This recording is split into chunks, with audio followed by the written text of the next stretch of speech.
Welcome to the Christie Taylor Show. I'm your host, Christie Taylor. Super excited to have you here inside the Taylor Tilton Hour. And one thing I really love about entertainment is storytelling. And we're going to have a special guest all the way from Carolina that's going to be talking about her artistic journey and how she is definitely going to the next level here in 2022. And my special guest is Ylonda Powell. She's a mom of two daughters and resides in Charlotte, North Carolina. Miss Powell is a writer, producer, director, teacher, coach, actor, and CEO of Jesonda Productions, a faith-based and inspirational theater and film company. She teaches her craft of playwriting and acting to others, and is known to be a coach to the talent that she casts in her productions. Not only does Miss Powell hold many hats in the theater arts world, but she's a mime, dancer, radio announcer, and graphic designer. Now, check out her hobbies. She is into game night with family and friends. She loves eating out, shopping, and recreational activities. I want you to help me welcome to the Christie Taylor Show, Ylonda Powell. Hey, lady. Hey. First of all, I love the fact that you are a diehard creative. Myself as well. Most people don't know I actually have an undergraduate degree in theater, and I am a produced screenwriter as well. So, but media is basically home for me. This is almost like the ground zero of my life. But it's Yeah. so wonderful to talk to you today. First of all, how's Charlotte? Charlotte has been rainy. The weather has been bipolar. It's been cold for 5 days and hot for two. So, but it's all good. It's all good. The rain looks like it's clearing up. So it's a good You day know still. something, you are having what we call that Memphis weather. Oh my God. Yes, schizophrenic all day long. Yes. I'm like, come Wow. on now. Yeah, it's like what's really going on. Well, one of Yes. the things that I love about North Carolina and Charlotte particularly is that it does have a very strong arts community. Were you born and raised in Charlotte, and what fostered your creative journey? Actually, I was born and raised in New Haven, Connecticut. And I moved to Charlotte in 2015, so about 7 years ago. And in about 2000, I'm sorry, I moved here 2015, and in 2017, that's when I began to get my feet wet in Charlotte, started doing live productions and all of that good stuff. And I've had a good run here so far.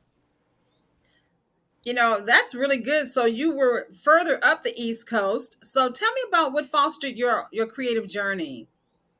Wow. When I was 8 years old, this is the first memory that I have of wanting to be an actress. I remember my mom bringing me to see the movie Annie at the time, back in the 80s. And I remember sitting in the movie theater and I was just mesmerized by that movie. And I remember looking at my mom and saying, Mom, I could do that. I could do what she's doing. And so my mom just took heed of that. And she put me in performing arts schools all the way up to high school. And from there, I think I had my first professional play with Samuel L. Jackson at 11 years old. So yeah, I have been pursuing acting since I was a young kid. So of course I know it because I did peruse your website, and I see that, of course, in your bio as well, you're a teacher and a coach. Uh-huh. So is that one of the main things that you do in addition to putting on performances is fostering new talent? Absolutely. I love working with raw talent. I do.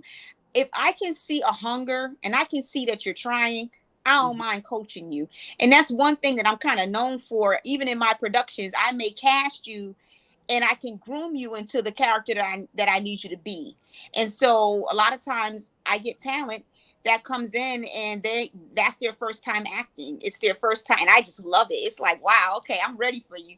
So I love working with new talent, but they have to be driven, coachable, and want to learn and be prepared and be professional. And I will work with you. Now, playwriting is something that, of course, is the mainstay when you're doing theater. When did you start notice beyond the acting that you did something from a little girl that you could also write? Oh, wow. That's a wonderful question. I went to church, formerly known as Prayer Tabernacle in Bridgeport, Connecticut, and both my bishop and his wife have passed on since then. But I remember going there at 18 years old and telling my bishop, that I wanted to get into acting. And I remember his wife asking me one time to write a skit for one of her events. And I was like, I don't write. I'm just an actress. So not wanting to say no to my first lady at the time, I went ahead and I wrote like a 5-page skit. The Wow. audience loved it. And I thought I was done with that. I said, okay, I did that. Okay, good. They liked it. Moving on. And then a few months later, my Bishop Kenneth H. Moles, came to me and said, daughter, I need you to write a play. I have an idea for a Christmas play. I need you to write it. And I'm sitting here like, I don't write. I'm an actress, y'all. I want to be in front of the camera on the stage.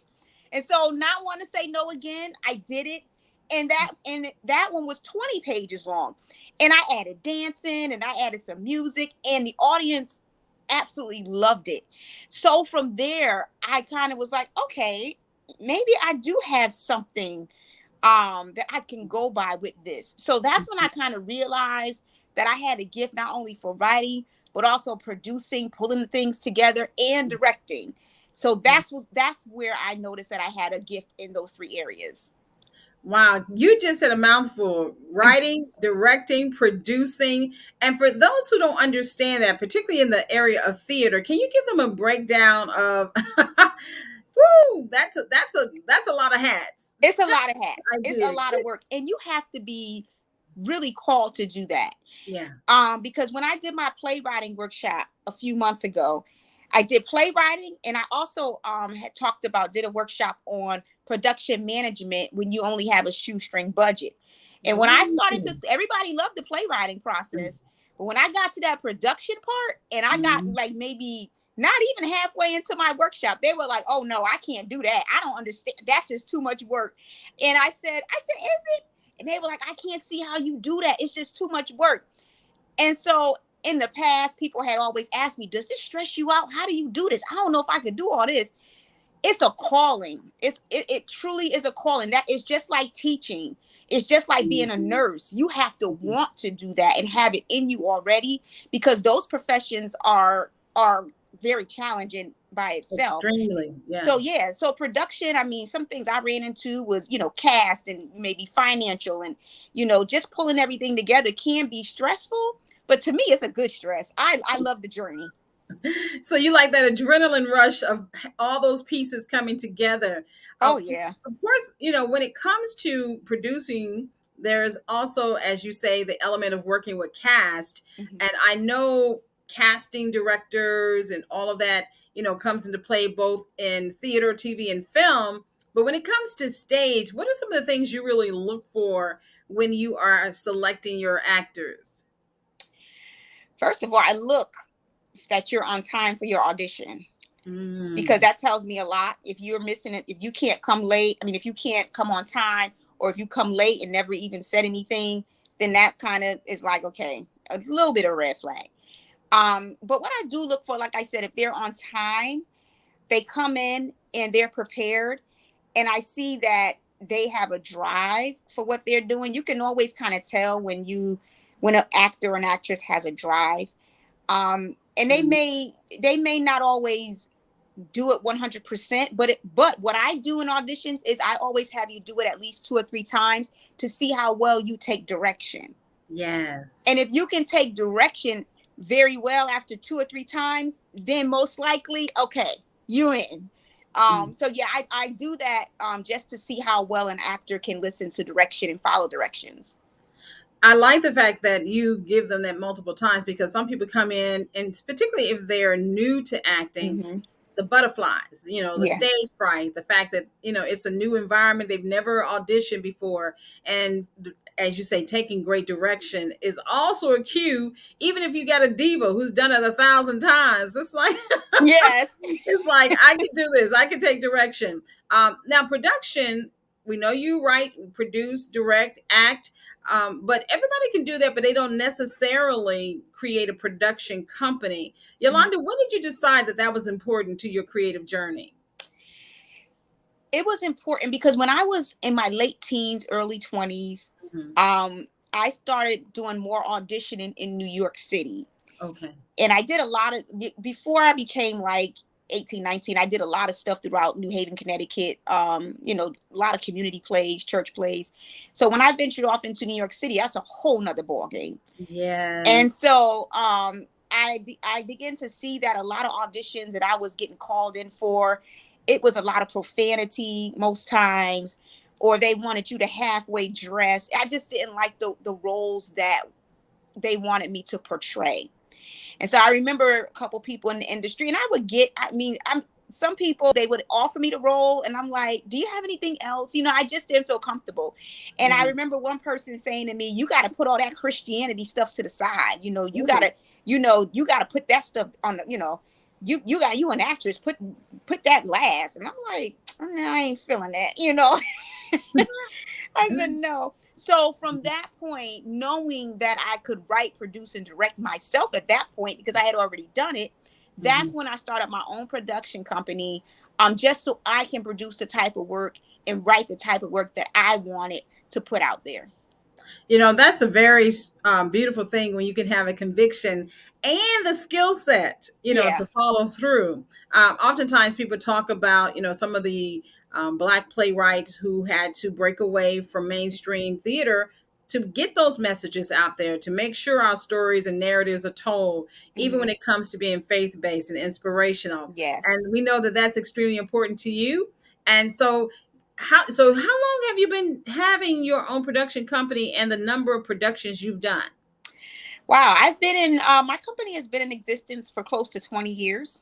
Wow. Yeah, and I did all types of stuff. I've done local talent showcases back in New Haven, where I invited local. I put my goal for that was to be the bridge between local talent and industry professionals. So Okay. at the talent showcases, I would put an ad out or a casting call looking for talent, and then what I would do is contact industry professionals. I've had people from Puff Daddy's record company come, one of the biggest gospel record labels come out, some of the regional theater professional people come out.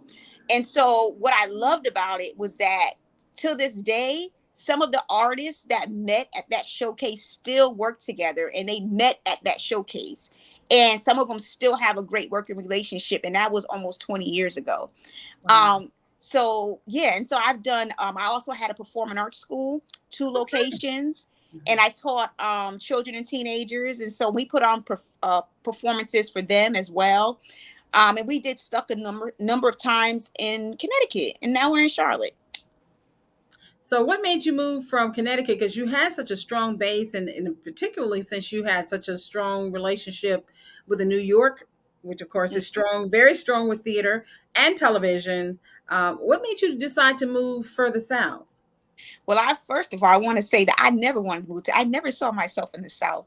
But at the time, I was married, and my Mhm. husband at the time he wanted to move. He's from North Carolina, so he Okay. wanted to move down here. And for 2 years, I was like, "Look, bruh, look, I ain't moving to North Carolina. I'm close to New York, and so for 2 years we started. We went back and forth about it. But this is how good God is.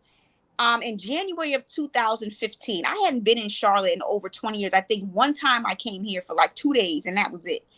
And I remember January of 2015, almost every day in January, I was seeing myself in Charlotte. Wow. I was having visions of me riding down the street, being here, living here. And I was like, why am I thinking about Charlotte? But you know what? I wasn't gonna say nothing to my husband because I was like, I ain't moving to Charlotte. But then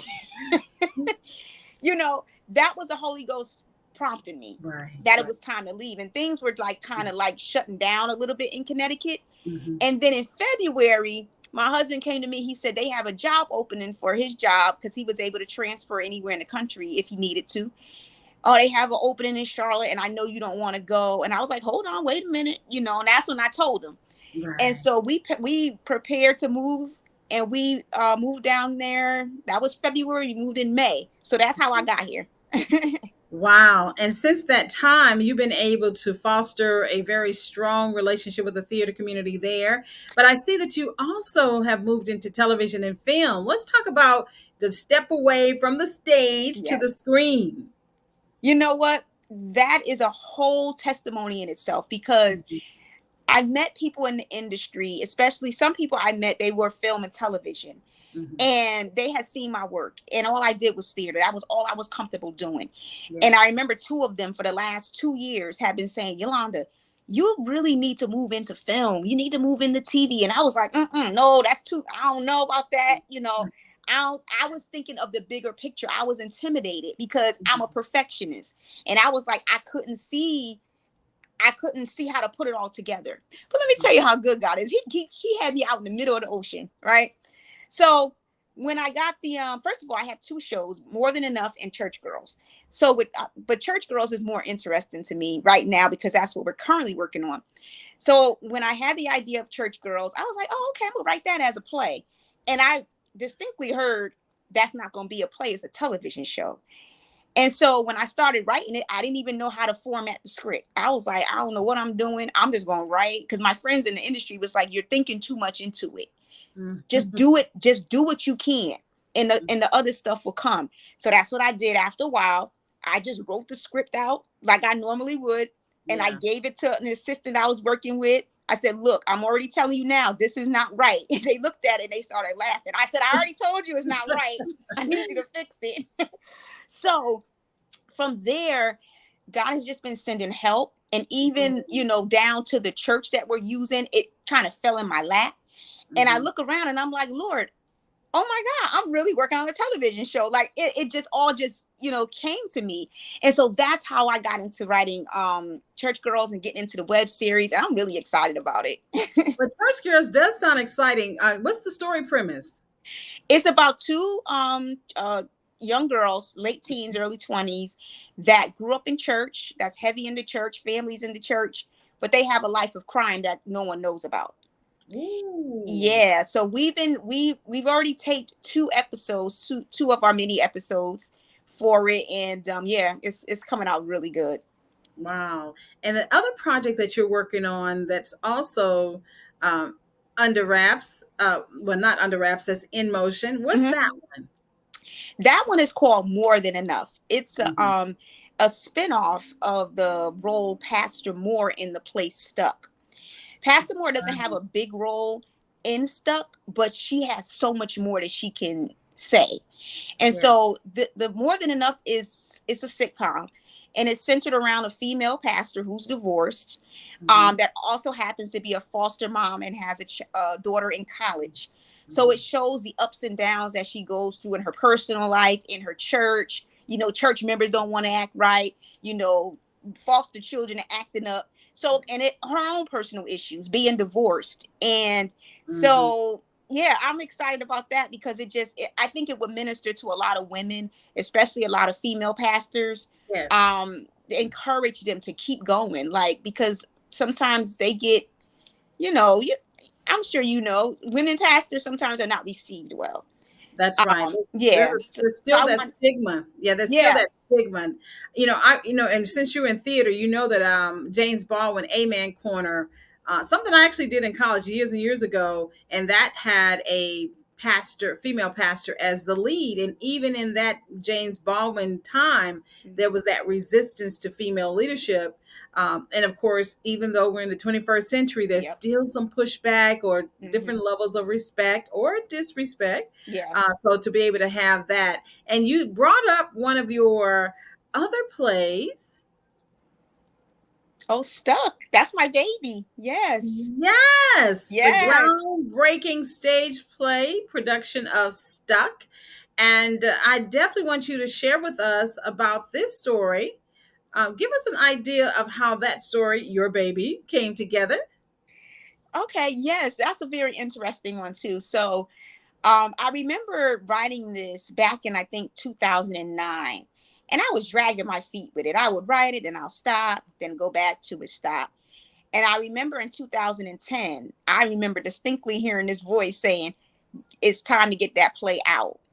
Mhm. And the feeling was so strong that I hadn't even finished the play, and so I think I was halfway done with it. And I started calling people. This was when I was in New Haven, so I knew a lot more people back then.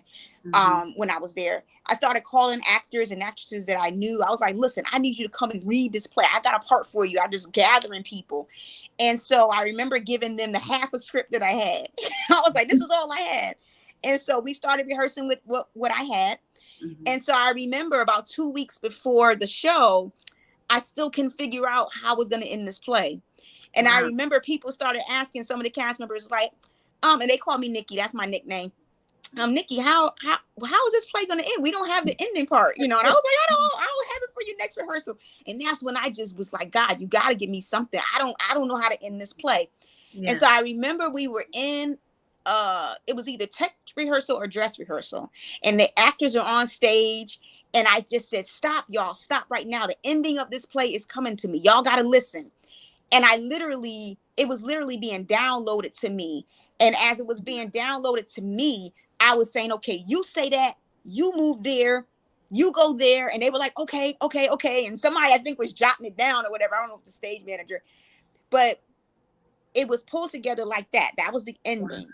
And that is the most powerful part of the play. That part right there that was Wow. downloaded without a Wow. script is the most powerful play where people literally just go up in a praise Wow. at that particular part. So that is Mm. very special to me. And that play is it's about generational curses and how Mhm. you see it from generation to generation.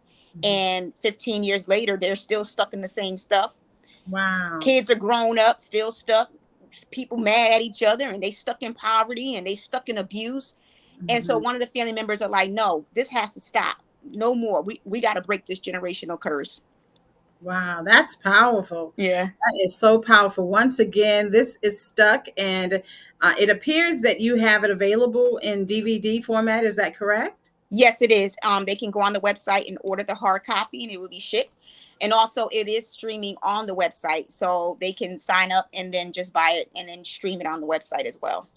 Wow. I did get a chance to check out your website, and quite a bit of things are going on there beyond your productions. Hmm. You speak about coaching and teaching, and you have playwriting classes. Let's talk about the more training aspect of what you do Okay. beyond your productions.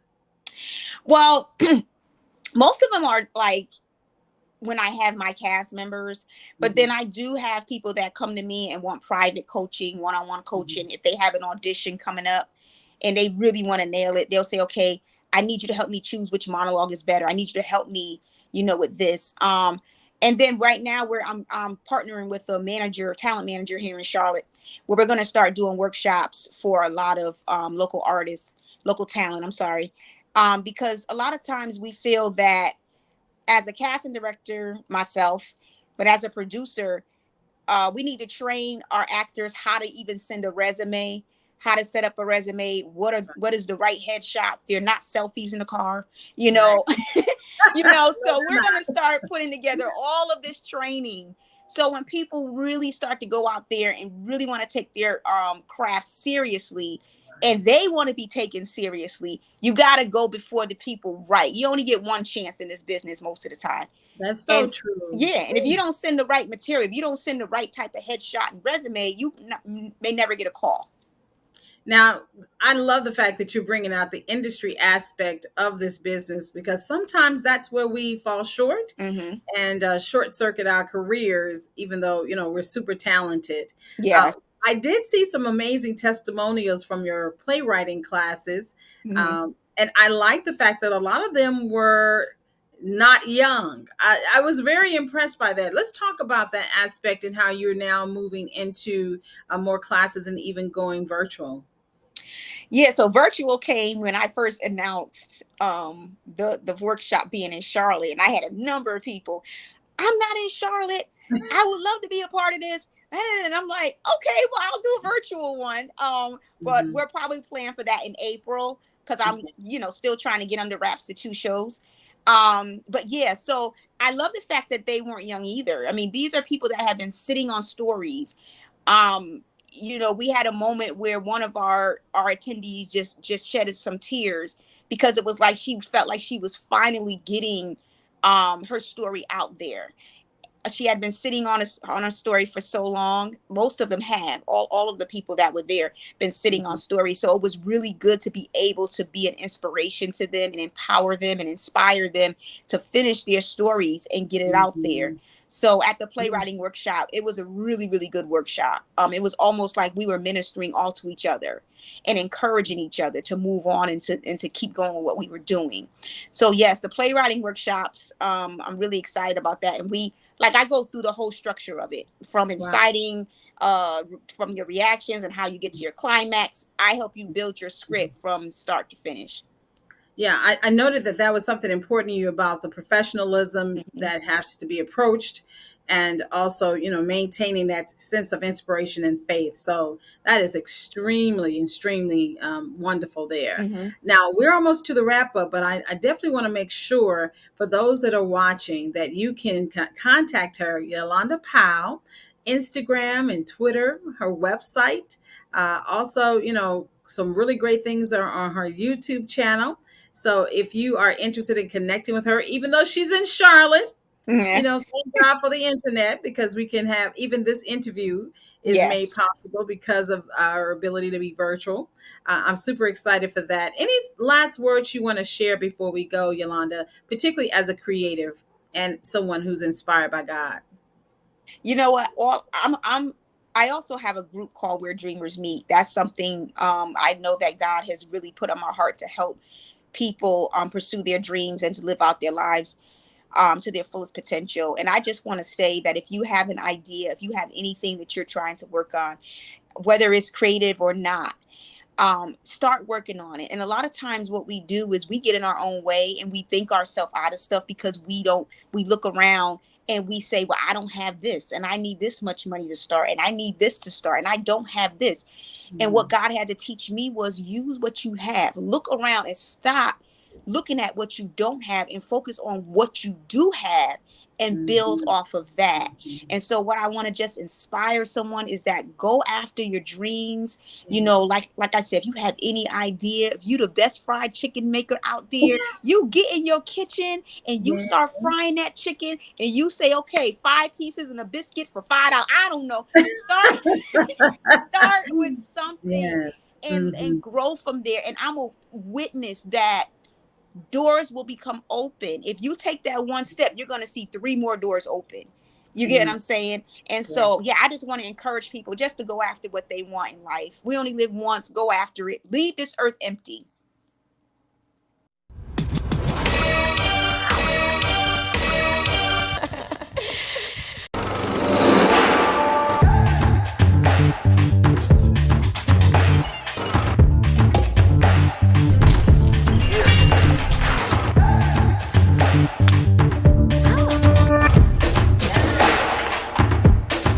Does your girlfriend know we're here? Um, yeah, she. Oh, oh,